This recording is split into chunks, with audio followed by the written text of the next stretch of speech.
유튜브로 전하는 위기 대응 매뉴얼로 인권 지키기 위올라이 6탄을 시작하겠습니다. 6탄에서는 지금까지 함께 해주신 김호일 윤희국장님 그리고 고진선 회장님이 함께 하시겠습니다. 지금까지 사회복지 현장에서 발생할 수 있는 이용자로부터의 폭력과 위험에 대해 정의와 유형 그리고 사례들 대응 방안 등에 대해 나누어 보았는데요. 이번에는 기관과 종사자 차원에서 위기 상황에 예방하기 위해 그리고 위기 상황이 벌어졌을 때 어떻게 사후 관리를 해야 되는지에 대해 나누어 보도록 하겠습니다.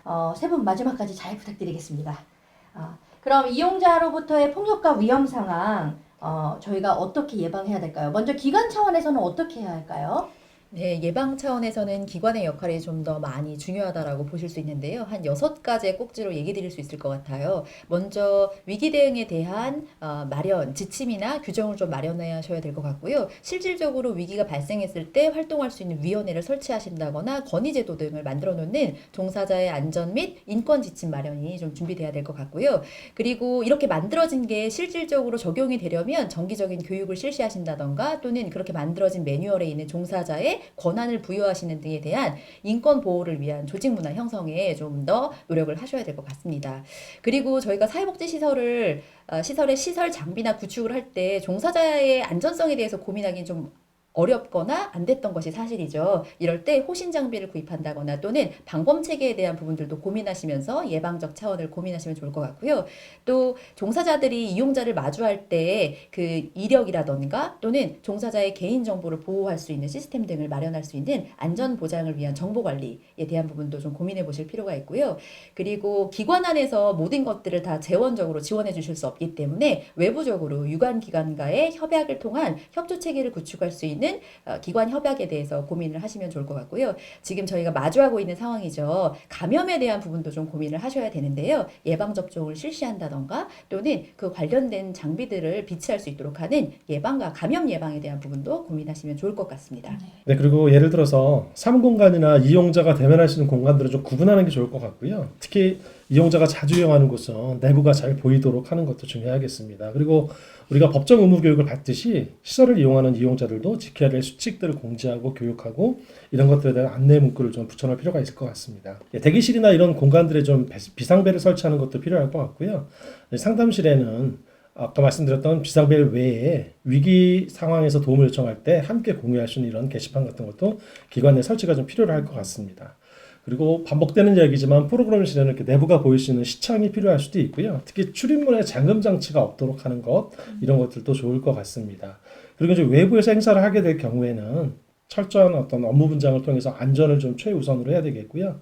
특히 이제 이동을 할 때는 여러 사람이 같이 움직여야 되고 사전에 경찰서나 응급기관 이런 곳에 전달 체계를 잘 구축해서 필요시 즉시 지원을 요청하는 것도 중요할 것 같습니다. 그 기관에서 어떤 교육을 할 때 그 좀 팁이 있다면 어떻게 교육을 해야 할까요?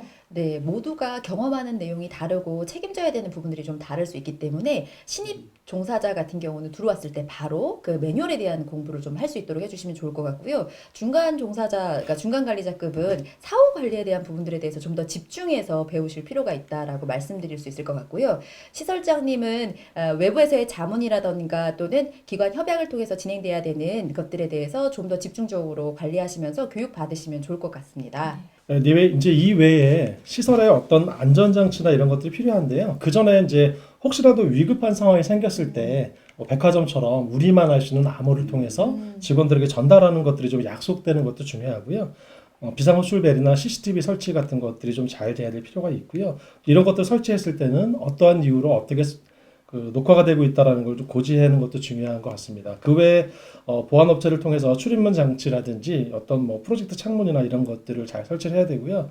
특히 필요에 따라서는 직통 전화가 설치되는 것도 굉장히 중요할 수 있고 대기실이나 이런 곳은 첫인상을 주기 때문에 편안함을 주되 혹시라도 무기가 될 만한 것들이 없도록 하는 것도 중요할 것 같습니다. 그 고진선 회장님 또 저희 스승님이신데 그 좀 더 추가 설명이 필요하거나 강조해야 될 부분이 있을까요? 앞서 두 분께서 자세하게 설명을 해주셔서 뭐 부가적인 설명을 해드릴 건 없는데요. 한 가지만 말씀드리자면 예방적 측면에서 기관은 반드시 무엇을 생각하셔야 되느냐. 해당 기관이 아무것도 문제가 발생할 개연성이 없다 라는 생각부터 버리시는 거 그게 가장 중요하지 않을까라는 생각을 좀 해봅니다. 그럼 기관 차원을 넘어가서 이제 종사자 차원에서 예방을 하려면 어떻게 예방해야 할까요? 네, 종사자들이 일단 관심을 가져야 되는 게 그런 대상자에 대한 좀 개인적인 평소에 내가 담당하는 사람 외에 다른 이용자라도 좀 관심을 갖는 이런 정보 파악이 필요하겠고요. 특히 이제 기관에서 작성된 위기 대응 매뉴얼을 이렇게 대충 보는 게 아니라 좀 숙지할 필요가 있고요. 그 다음에 평소에도 전달 체계, 보고 체계나 이런 것들을 잘 숙지를 해야 되고요. 기관에서 실시하는 이런 그 안전 교육이라든지 훈련 같은 곳에 좀 적극적인 참여가 필요하겠습니다. 특히나 본인이 근무하는 그 시설의 구조라든지 이런 환경 같은 것들을 잘 이해하고 숙지하는 것도 종사자가 해야 될 일이라고 생각을 합니다. 방문을 나가는 경우들이 있을 텐데요. 그럴 때 조금 더 집중해서 체크해야 될 것들이 혹시 방문 대상자가 고위험 요소를 가지고 있는 분은 아니실지, 그리고 지금처럼 감염 요소가 있으신지는 아닌지를 좀 확인해 볼 필요가 있을 거고요. 거주하시는 곳이 너무 외진 곳이어서 위험할 수 있다는 거 좀 점검해 보실 수 있을 것 같고요. 사실 지금 반려동물들을 많이 키우고 계시는데 그 반려동물이 있는지 없는지도 좀 점검해 보시면 좋을 것 같고요. 1인 가구인 줄 알고 방문했었는데 가족 구성원이 있으신 경우도 있거든요. 그럴 때 놀라실 수 있으니까 그런 구성원에 대한 조건들도 한번 확인해 보시면 좋을 것 같습니다. 회장님 또 더 많은 정보가 없을까요? 생각해보면 한 가지 저는 꼭 기억에 남는 게 있습니다. 뭐냐? 오늘은 괜찮겠지. 지금은 괜찮겠지. 아예 오늘은 별거 아닐 거야 하는 안일한 마음이 위기 위험 상황에 훨씬 더 위험으로 이어질 수 있도록 만들지 않나라는 생각을 좀 해봅니다. 오늘부터 준비하시는 게 가장 중요합니다. 네, 위얼라이프부터 보시는 것부터 시작할 수 그렇죠. 있어요. 네, 그 예방에 대한 이야기를 잘 들어봤고요. 만약에 위기 상황이 닥쳤어요. 닥쳤을 때 사후 관리 어떻게 해야 될까? 이것도 기간 얘기부터 먼저 해봤으면 좋겠습니다. 네, 가장 좋은 거는 이런 사건들이 생기지 않는 건데 네. 어쩔 수 없이 생겼을 때 이제 결국은 효과적으로 그 사후 관리를 잘 해야 되는데 일단 가장 기본적인 거는 기관 차원에서 움직여야 되고 공식적인 논의를 통해서 해야 된다. 그래서 위기 대응 전담팀을 구성하고요. 이 사건을 처리하는 그런 과정들을 공식적으로 논의한 다음에 그런 모든 과정들을 구체적으로 기록해 놓는 그 보고서 작성하는 게 굉장히 중요할 것 같고요. 이런 해결책이나 이런 것들이 개인이 아닌 기관 차원에서 대응하는 것 이런 것도 꼭 필요할 것 같습니다. 특히나 이제 폭력을 행사한 이용자에 대해서 향후에 어떻게 대응할지 이런 것들 좀 검토하고 법적 대응까지 갈지 이런 부분도 충분하게 의논을 해야 되고요. 이런 모든 내용에 대한 검토와 대응 과정을 평가해서 향후에 또 일어날지 모를 이런 것들에 대해서 효과적으로 잘 대비하는 게 중요할 것 같습니다. 네, 법적, 제도적으로도 좀 절차를 수립해 놓으시는 게 필요할 텐데요. 피해가 심각한 경우에는 사실 법적 절차까지 가셔야 되는 경우가 있을 텐데 어느 정도까지를 하실 건지 그 여부에 대한 것, 그리고 실질적으로 협의를 해야 한다면 이용자와 어느 정도까지 협의하실 건지에 대한 것도 생각해 보시면 좋을 것 같고요. 만약에 저희가 진행을 한다고 했을 때 조직의 대표가 직접적으로 그 절차에 따라서 진행해야 된다는 것들 반드시 다시 한번 숙지하셨으면 좋겠고요. 또 종사자 입장에서의 처우도 고민을 하셔야 될 테니까 전문 의료나 상담, 법률 기관에서의 자문이나 치료 등도 연계하실 수 있는 방법을 고민하시면 좋을 것 같습니다. 네, 이 밖에도 그 종사자를 지원하는 일이 반드시 진행이 돼야 되는데요. 일단은 그런 큰 일을 당했을 때 마음의 안정과 회복을 위한 충분한 휴식 기간을 줘야 되는 게 중요하고요.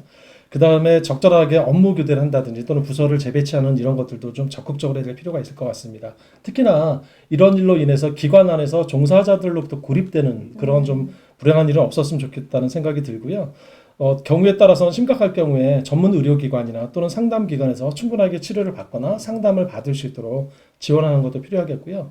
외부 기관에서 여러 가지 뭐 우리 인천사회복지협회라든지 다양한 기관에서 이런 회복 프로그램을 지원하니까 그런 것에 연계해 주는 것도 기관 차원에서 꼭 해야 될 것 같습니다. 이런 그 기관 차원의 사례 관리 뭐 잘 돼 있는 곳이 혹시 있나요? 뭐. 많은 곳들이 잘 되어 있지 않다라고 생각하는 그 문제부터 바꾸셔야 될 것 같아요. 많은 곳들 경험하다 보면요. 도움을 주기 위해서 사후 개입하는데 어떤 것들을 제일 많이 합니까? 네, 맞습니다. 예. 슈퍼비전을 많이 하거든요. 근데 이 슈퍼비전이 그동안에 많은 상처를 받은 종사자에게 도움이 되면 더 좋은데 슈퍼비전 이후의 아픔, 그것 때문에 현장을 떠나시는 경우가 꽤 많습니다. 특히나 폭력, 위기, 위험 이후에 상처받아서 떠나시는 경우가 많이 있기 때문에 도움을 주기 위한 첫 번째 준비는 그 피해를 경험하신 누군가가 이야기할 마음의 준비가 되어 있는지 먼저 기관 차원에서 조직 차원에서 함께 다뤄주시는 게 좋을 것 같습니다. 자, 그럼 이번에는 종사자 차원에서 위기 상황 이후에 어떻게 관리를 해주는 게 좋을까요?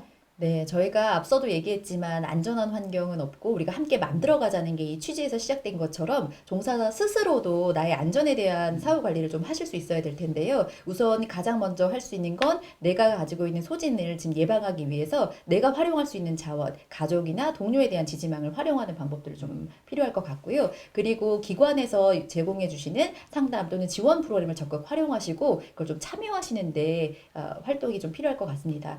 기관에서 묻지 않던 재발 방지를 위한 차원에서도 내가 해야 할 역할이 있다고 생각하시고 기관에 적절한 요구를 하신다던가 개인적인 보상에 대해서도 좀 고민해 보실 필요가 있으실 것 같고요. 혹시 법적 절차까지 넘어가는 상황이라면 그 과정에 대해서도 같이 점검하시면서 참여하시는 게 좀 필요할 것 같습니다.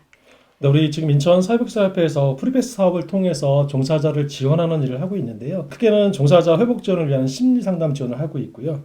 또한 이런 조직 회복을 위한 그런 기회를 제공하는 상황에서 위기 대응 체계를 구축할 때 다른 필요한 것들을 지원하기 때문에 이런 것들을 적극 활용하는 것도 좋을 것 같습니다. 네, 우리 회장님도 또 예. 부탁해주세요. 예, 앞서 말씀해 주셨던 거 꼭 기억해 주셨으면 좋겠고요.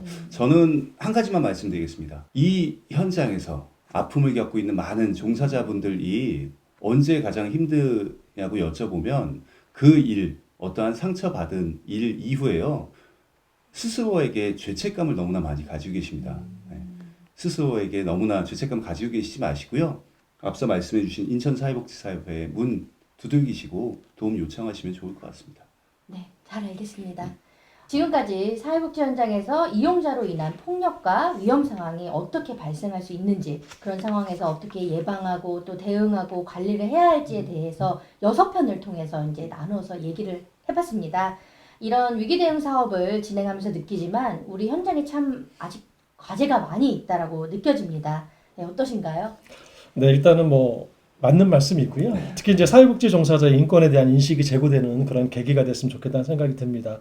어쨌든 사회복지 종사자의 인권 보호와 회복 지원을 위한 그런 인식이 이번 기회에 다시 한번 새롭게 제고됐으면 좋겠고, 사회복지사의 인권이 존중받는 그런 건강한 그 사회복지 현장을 만드는 데 있어서 우리 사협회, 인천사회복지사협회가 중심이 돼서 이런 분위기를 잘 이끌어 나갔으면 좋겠다는 생각이 듭니다. 네, 저희 그 프리패스 사업에서는 일단은 분위기 환기나 인식 개선을 위해서 홍보나 캠페인 활동들에 좀 힘을 쏟고 있고요. 그리고 이 사업 시작할 때 복지 컨퍼런스를 열어서 이런 주제에 대해서 좀 많이 확산시키기 위해서 노력을 했었습니다. 예. 네, 그런 활동들이 반드시 기관과 종사자에게 실질적으로 도움을 줄 수 있는 활동으로 확장하기를 좀 바랍니다. 예, 뭐 예를 들면 그 위기 대응 매뉴얼을 보급한다라든지 네. 뭐 교육을 해드린다든지 그런 체계를 만들 때 지원해드린다든지 심리 회복을 위한 뭐 상담비 지원 또 전문적으로 어떤 자문을 받거나 상담이 일어날 수 있도록 하는 그런 것들을 저희 협회에서 프리패스 사업을 통해 더 해나가도록 할 예정입니다. 또 뭐가 중요할까요? 중요하다고 생각하는 거 저희가 지금 말씀드린 거 이외에 이 영상을 보시는 분들이 한 가지씩 분명히 생각하고 계실 겁니다. 지금 생각하고 계시는 그 하나하나 그냥 생각으로 가지고 계시지 마시고요. 실천하실 수 있었으면 좋겠습니다. 그 실천이 선생님들과 주변의 동료한테 많은 도움이 되는 첫 번째 시작이지 않을까. 같이 행동해 주셨으면 좋겠습니다. 감사합니다. 네, 맞습니다.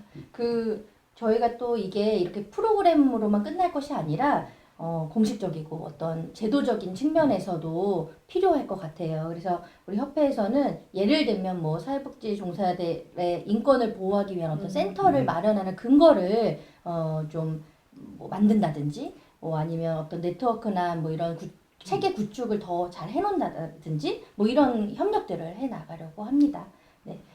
저희가 이렇게 이야기하는 이 모든 것들이 단순히 종사자들의 인권을 보호하고 뭐 회복을 지원하겠다 이거로 이제 목적이 있는 것은 아닙니다. 그 목적도 있지만 안전하고 안정적인 사회복지 근로 환경은 결국에는 질 높은 사회복지 서비스로 이어진다는 점을 꼭 기억을 해주셨으면 좋겠고요.